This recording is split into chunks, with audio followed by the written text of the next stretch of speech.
Okay, so in this video we're going to take a look at the law of cosines. Now in a previous module we looked at the law of sines. Now the law of sines was very useful in finding angles in the angle side or the angle side angle, and in the ambiguous case the side angle.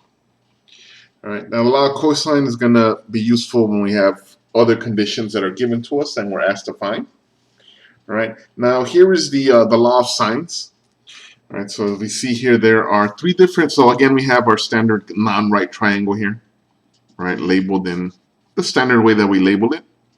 Right, and there are three different formulations of the law of cosines.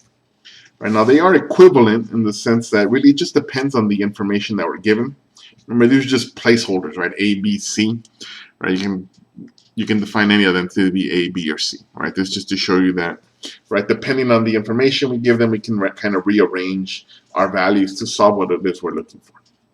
Okay, now these are all equivalent in the sense that they represent the same thing.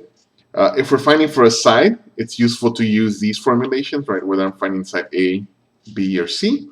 If we're looking for an angle, right, it's useful to find these. Right, now, this doesn't give you the angle, it gives you the cosine of the angle, but from here we could use our inverse cosine, right, and find the value of the angle itself. Right. So now this excuse me, this law of cosines, we can actually do a proof of it. We can derive it using the Pythagorean theorem. Right. So here, if we so I'm going to, here we have a triangle, sides A, or vertices A, B, C, right, where here this will be side A, this will be, side C, and this one will be side B. All right, now let's say that I impose this triangle in my coordinate axis.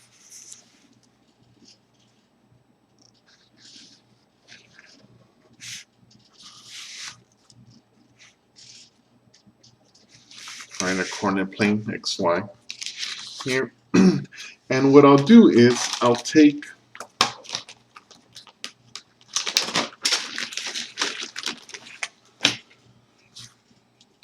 here, I'm going to take a compass here, and I'm going to create a circle of radius C. Right, not a unit circle, because unit circle has a radius of 1.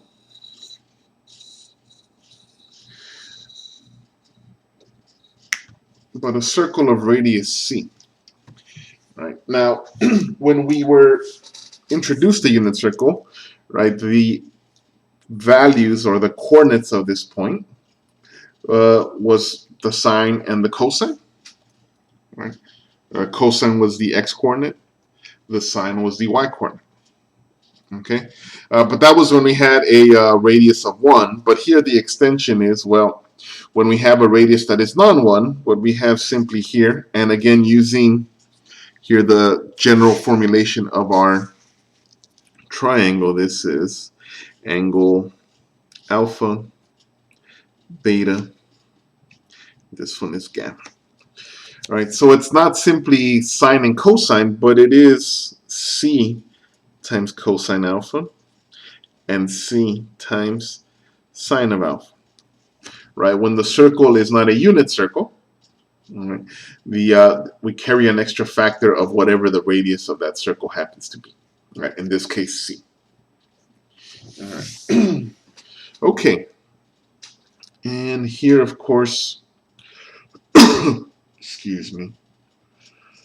And the other points, A, we constructed it such that A is at the origin, 0, 0, and the point C is constructed so that the x coordinate is B and the y coordinate is 0. Okay.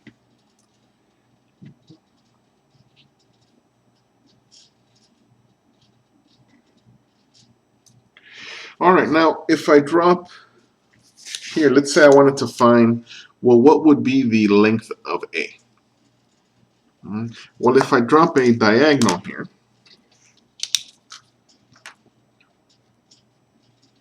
right, I just constructed here, I have my right triangle. All right. Okay, kind of right, parallel to the y-axis. It's diagonal. Well, if I have a right triangle here, I know how to find.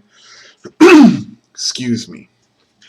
I know how to find the distance of the hypotenuse. Right. That's just our Pythagorean theorem. Right. The Pythagorean theorem states that it's going to be the hypotenuse squared, which is a squared, and that will be equal to, right, what the leg squared. In this case, the height here of the legs, right, the legs would be the y-coordinate, right, along the vertical. Well, I know what that is, right? C sine squared theta,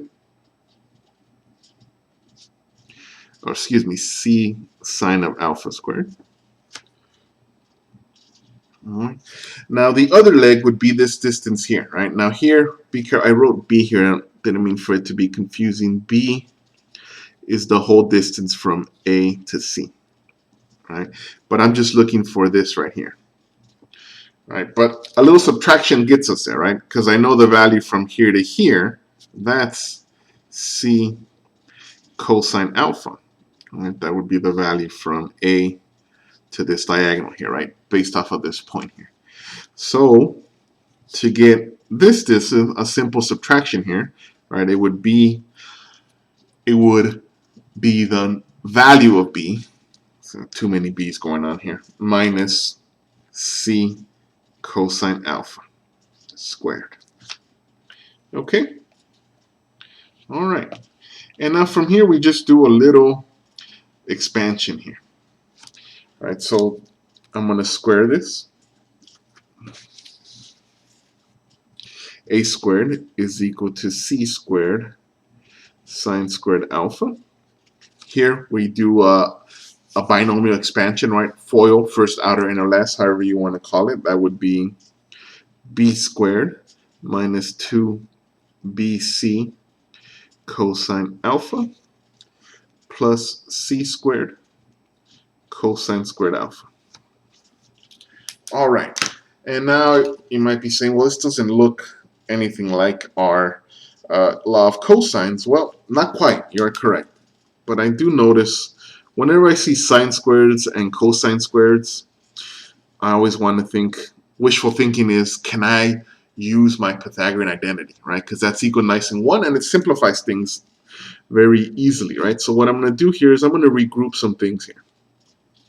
C squared sine squared alpha plus C squared cosine squared alpha plus B squared minus 2BC cosine of alpha. All right, and these have a common factor of C squared. So I'm going to factor that out. Oh, and this turns out very nicely here, right? What we have here,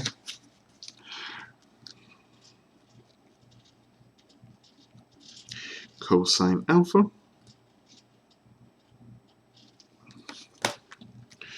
okay.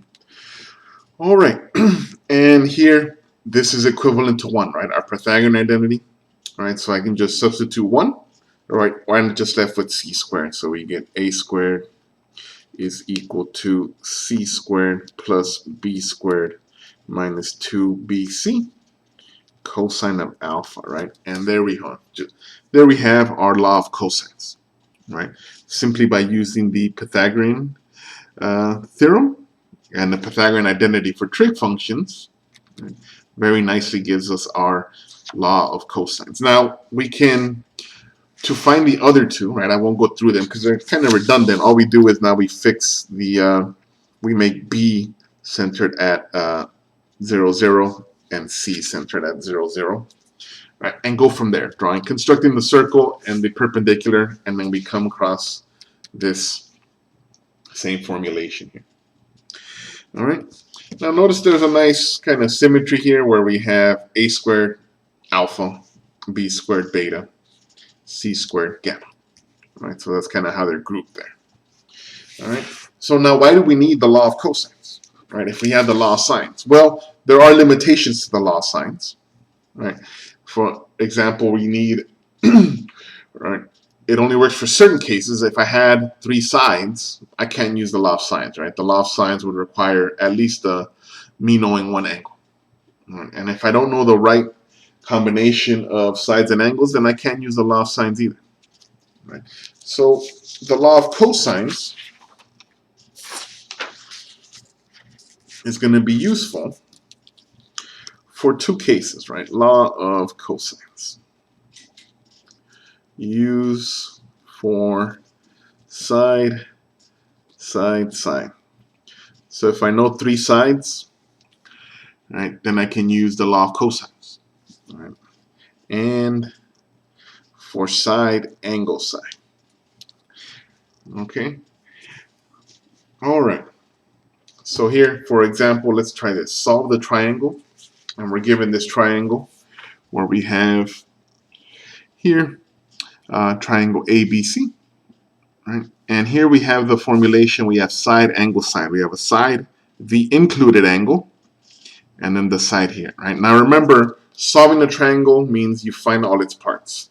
So here I want to find A, B, C, and then alpha, beta, and gamma. Right? A I don't know, right? A is going to be the one opposite vertice, capital A. So this is A. So that I don't know yet. Right? Now I do know C, right? That would be opposite vertex C. That would be 14.2. And I also know B, that's opposite vertex B, so that would be 25.1. All right, and I know angle alpha, right? That would be 25.1. Okay, now given this information, right, the next thing would be to determine, all right, well, here I'm going to use the law of cosines, because the side angle side, right? Notice that I would not be able to use in any form the law of sines because it's just not useful here, right? Because I need to use either, right, a pair here, right? If I were to try to use the law of sines, I would use the angle and then the opposite sides. But whatever combination that I choose, I'm always going to have two unknowns, right?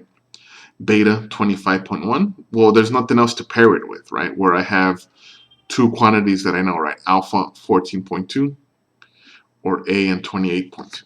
So law of sines is not going to be useful here. Okay, so moving along here, let's start by using A, right? Notice here, right? If I say, all right, well, which one do I use, right? Well, remember, I have an equation, so in order for me to solve for a value, I need to know all of the values, well, except one of them, right? And in this case here, I know alpha, I know B and C. The only thing I don't know is A, but this is nicely set up for me to find. So let me go ahead and do that, right? A squared equals to B squared, 14.2 squared minus 2 times 25.1 times 14.2, and cosine of 25.1. All right, and A is just going to be equal to the square root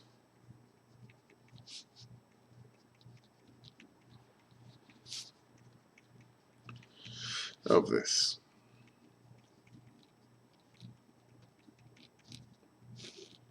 .1 degrees. Excuse me, I don't know what I was thinking here. My apologies here. This should be 78.2 degrees.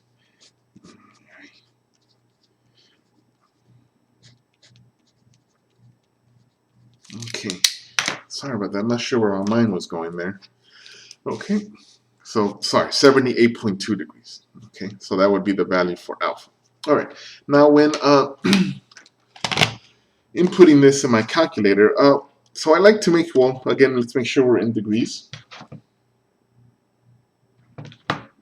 Okay, so I am in degrees, and then here, the way I like to input this is I want to do the square root at the end, just because it gets cluttered with the square root and it opens up parentheses. So I like to make sure that it's not too crowded in my screen here. So I'm going to start just plugging in exactly how I see it here without the square root. Squared plus 14.2 squared, and then minus 2 times 25.1 times 14.2, and then cosine of 78.2. All right, now be careful, okay? So notice that I'm omitting the square root. So to do that, I'll hit second, the square root button, and also I just want to bring this whole answer and stick it in the square root. I can do that by hitting second, and then hitting the negative sign down here. Has in yellow that A and S, right? Answer is the previous answer that you have gotten. So hitting that, and we get 26.18. Notice our sides are given with 1 decimal place value of accuracy or precision. Then we'll use 1 place value as well. So that'll be 26.2. So A is equal to 26.2. All right, so now we found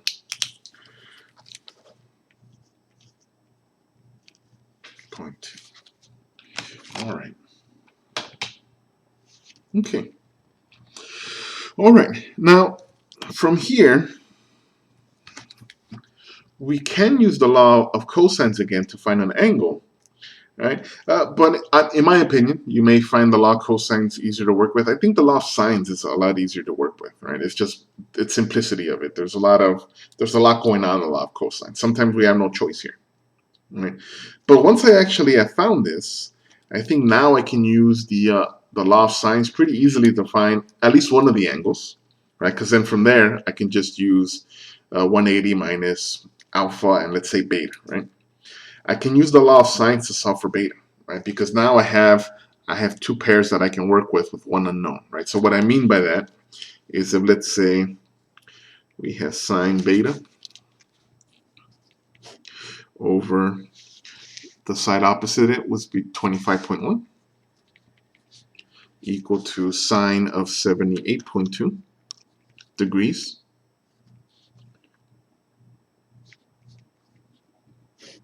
And then the side opposite is A, which I have already found. There we go, right? Now this one is much easier. All right, again, matter of preference, right? I think this is a much more straightforward way than the law of cosines, right? So from here, right, once we're here, cross multiply. So we get 26.2 sine beta equals to 25.1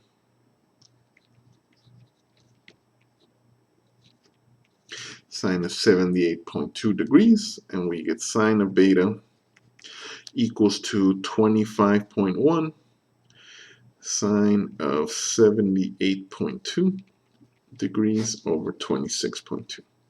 Right, when we divide through by 26.2. Okay, now if this is true, that means that beta must be equal to sine inverse arc sine of 25.1 sine of 78.2 degrees over 26.2. All right, again, I like to hold off plugging in any decimals until the end or any approximations just to reduce my my error. All right, so now I'll just plug in this whole thing. So, right, so beta would be arc sine inverse, and the numerator is 25.1 times sine of 78.2 divided by 26.2. Okay, and then here we have 69.7, right, if we round to 1 decimal place. So beta